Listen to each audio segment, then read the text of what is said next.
आणि सातारा गॅझेटियर जे आहे ते लागू करावं अशी जरांगींची मागणी आहे. जर सरकारने अशा पद्धतीचा निर्णय पुन्हा दबाव जाऊन घेतला तर ओबीसीवर कुठल्या परिस्थितीमध्ये अन्याय होईल असं वाटतं? काय काय गॅझेटियर जर लागू केलं हैदराबाद आणि सातारा तर किती ओबीसींना यामध्ये फटका बसेल, किती लोक कुणबी मराठा त्यात जातील? अहो मला सांगा ना, मराठा समाज हा या राज्यातला सगळ्यात मोठा समाज आहे. काय आता मला सांगा, माझ्याकडे एवढ्या खुर्चीवर तुम्ही बसलेले आहेत, आता आणखीन 20 लोक इथे येऊन बसले आणि ते म्हणजे आम्हाला बसायचं तर तुम्हाला उठावं लागेल राव, तुमच्या काही खुर्च्या जातील. तेच ओबीसीचं आहे.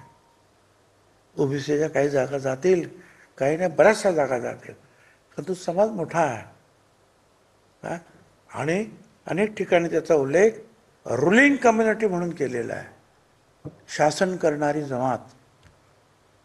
मला सांगा, ते असे सगळे लोक आले तर अर्ध्यापेक्षा जास्ती तुम्हाला उठावं लागेल ना इथून. त्यांना जागा खाली करावं द्या. आमच्याकडे जागा अगोदर फुल आहेत, काही लोक उभे आहेत अजूनही, आणि त्याच्यामुळे तुम्ही इथे घुसणार पण 5-25 लोक. हा विषय आहे.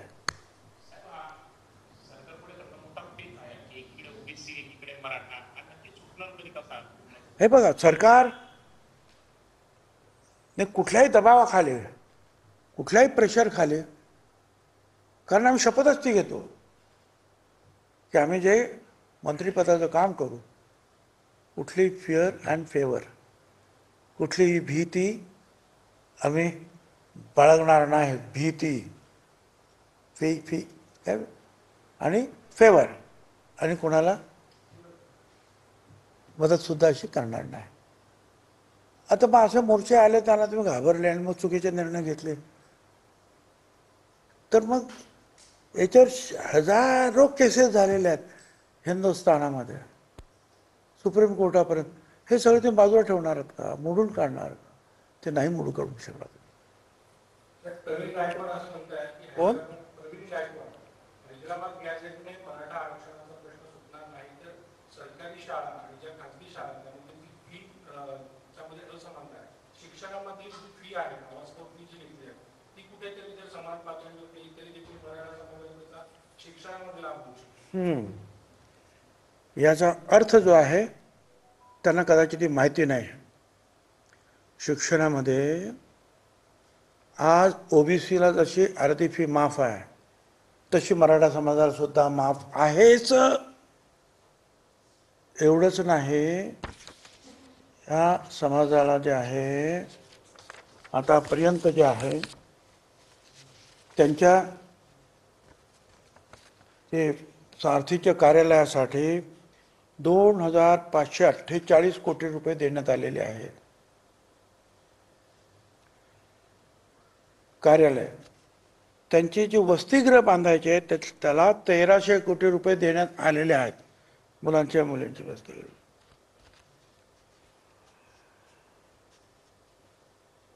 ज्या मुलांना काही उद्योग करायचा आहे त्यांना महामंडळातर्फे थेट कर्ज, जे अण्णासाहेब पाटील महामंडळ थेट कर्ज 1,248 कोटी रुपये देण्यात आलेले आहेत. आणि बँकाकडून त्यांना मदत करून जे कर्ज वितरित केले आहे ते आहे 12,600 कोटी रुपये.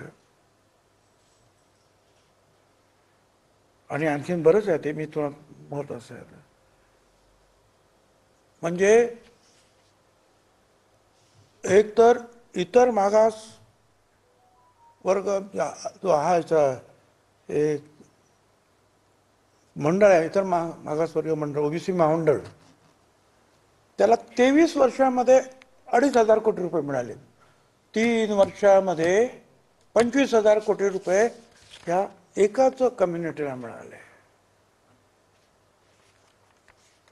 आपल्या तुम्ही नाशिकचे आहात, मेरिट ते काय मेरीमध्ये 2 तयार झालेल्या इमारती त्यांच्या मुलांच्या वसतिगृहासाठी दिल्या. आम्हाला अजून जागा मिळत नाही. अशा राज्यातील सर्व ठिकाणी कार्यालय आणि वसतिगृहासाठी त्यांना मोफत जागा देण्यात आल्या. ओबीसी महाज्योतीकडे पैसे मागतात प्रत्येकजण. किती पैसे दिले आम्हाला? म्हणून मग काल त्यांना बोलवण्यात आलं, फायनान्स सेक्रेटरीला समितीने बोलवा त्यांना विचारलं, हे काय बाबा, ते मागचं जाऊ द्या, फक्त याच वर्षी जे बजेटमध्ये सांगितलं काय झालंय, तर यावर्षी बजेटमध्ये जे आहे मराठा समाजाला 602,44,00,00,000 पैसे सांगितले. सगळे पैसे मिळाले. आनंद, मला त्याचा विरोध नाही आहे. आता या महाज्योतीचे मागच्यापासूनचे पैसे शिल्लक आहेत.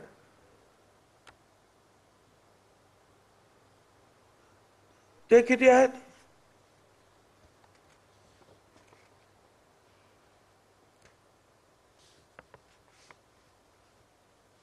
₹895 कोटी मागितले.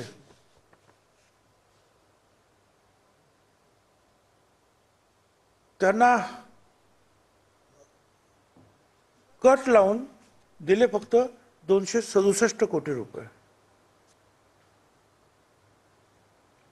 60% कट लावलेला. इथे 100% दिले 602 कोटी. इथे हा महामंडळ 374 जातीचं 54% लोक, 267, असं दरवर्षी होत आलेलं आहे.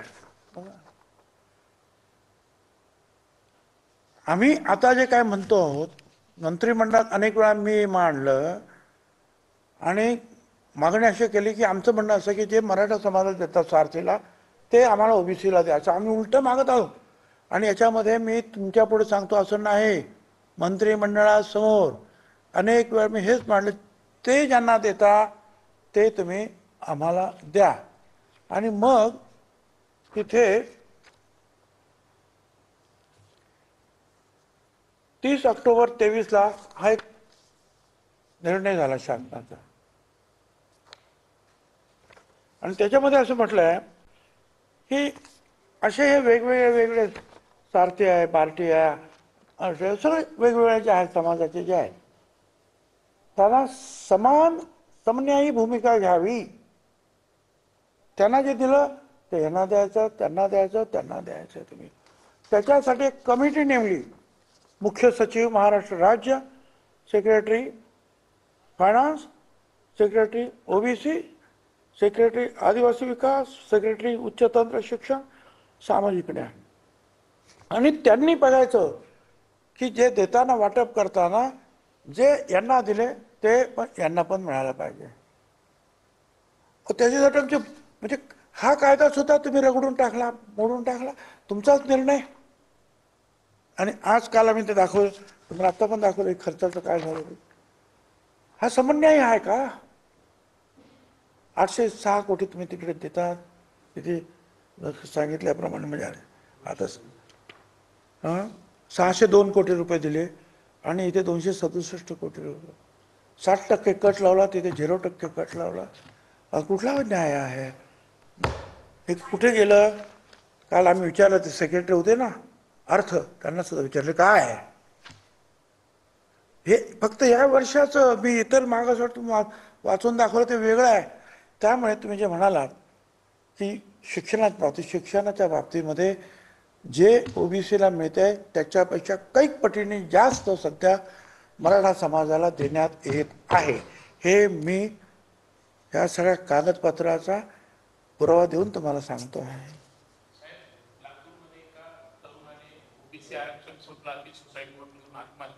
काय लातूरमध्ये एका 35 वर्षीय तरुणाने ओबीसी आरक्षण संपलं, हैदराबाद गॅजेट आल्यामुळे ओबीसी आरक्षण संपलं असं सुसाईड नोट लिहित आत्महत्या केली आहे नदीमध्ये उडी. मला नक्की काय त्याची माहिती नाही आहे, पण तसं जर काय होत असेल तर हे दुर्दैवी आहे, दुःखदायक आहे. आणि मी आमच्या सगळ्या ओबीसी बांधवांना सांगतो की कृपया जर असं झालं असेल तर आत्महत्या केली असेल कुणी तर कृपया कुणी करू नये आत्महत्या. आपण कायद्याच्या मार्गाने लढणार आहोत. आवश्यक वाटल्यास आपण, मी तुम्हाला सांगितलं, शांतपणे शांतीपूर्वक मोर्चे आपण काढतो आहोत.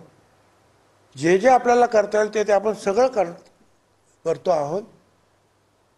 आणि आम्हाला खात्री आहे की आम्ही आमच्या प्रयत्नामध्ये आम्हाला यश मिळेल. त्यामुळे कोणीही हे अशा आत्महत्या वगैरे न करता